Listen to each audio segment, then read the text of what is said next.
To take a... sorry about that. Bring me back to my old death metal days. A bit of feedback. Thank you very much, Mr. Chair. No, I don't mind feedback. Not usually from you. The New Zealand Productivity Commission Bill is something, as my colleague Leanne Dalziel has said, that in principle we strongly support. The notion of a productivity commission, I know from my perspective as the State Services spokesperson of the Labor Party, is certainly something that I think is a good thing. There might be some eyebrows being raised on the other side of the House, but I think productivity in the state sector is a big issue. Obviously, I believe that we need a strong, healthy state sector that is providing quality services to New Zealanders, and one of the issues that they struggle with from time to time is productivity. And it is that conundrum for New Zealand about why it is that we have consistently not being able to lift our productivity rates. And throughout really the last 20 or 30 years, we've struggled to see productivity rise.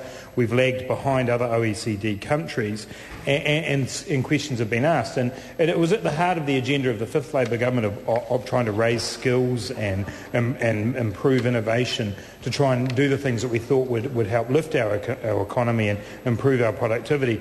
But I do think a commission like this is a useful one. And when we look at part one, obviously these are the preliminary provisions, and we go into more detail in part two on them, but the particular matter I wanted to look at was the interpretation of a productivity related matter. And as my colleague Leanne Dalziel said, there's a difficult balance to be struck here between giving a definition that enables plenty of scope, but also at the same time isn't so broad that we can't have a good mandate for the Commission. And the productivity-related matter definition in Part 1 is any matter relating to productivity or improving productivity in the private sector, the public sector or the economy as a whole. And I do think it's very important that we've managed to break out there private sector, public sector and the wider economy. And certainly on this side of the House, we're very attracted to the kind of reports that the Australian Productivity Commission has done.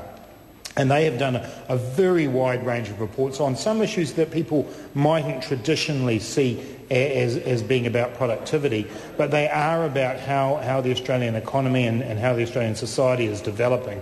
And that's what we think there is potential for the Productivity Commission to do. So a productivity-related matter in Section 4 in the interpretation sector has now been set pretty widely. And from our point of view, that's a good thing. But of course, this is the issue with the Commission, is having done this, each government that comes along may have a different view about exactly how they're going to interpret something that is fairly wide. And obviously we've got our own concerns, and we'll be raising these in Part 2 when we come to talking about the Commission in detail, about the fact that we have someone already appointed to run the Productivity Commission at this time, and that person's Murray Sherwin, and he's a respected public servant of many years standing, but in all honesty, from a personal perspective, I don't see his appointment as particularly ambitious for this Commission. Not very exciting at all, Mr Mallard, that's correct. Not ambitious, not exciting. Murray Sherwin is a competent public servant. He's not the kind of person, in my opinion, who would actually drive this Productivity Commission to be the thing that it could be.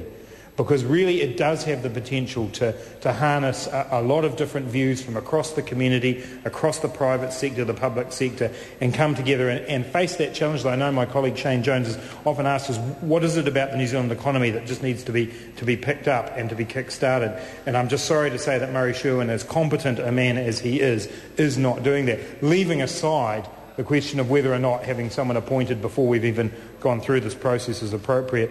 I'd like to think that what will come out of the House tonight with Mr Chair is an enduring agreement about the importance of a Productivity Commission. Certainly in terms of National and Labor Party, I think there is a consensus. This is a good idea. Mr Hyde has certainly been championing it as part of the coalition agreement between ACT and National, and I think its time has come. But what the interpretation section tells us is that there is a lot of room for manoeuvre in what constitutes a productivity-related matter. And on our side of the House, we certainly look at the Australian Commission. We look at some of the issues they've looked at, including in the environmental space, which I think are very, very important. I'm not so sure whether Mr Hyde would see those things as quite as important, but we can certainly support this part.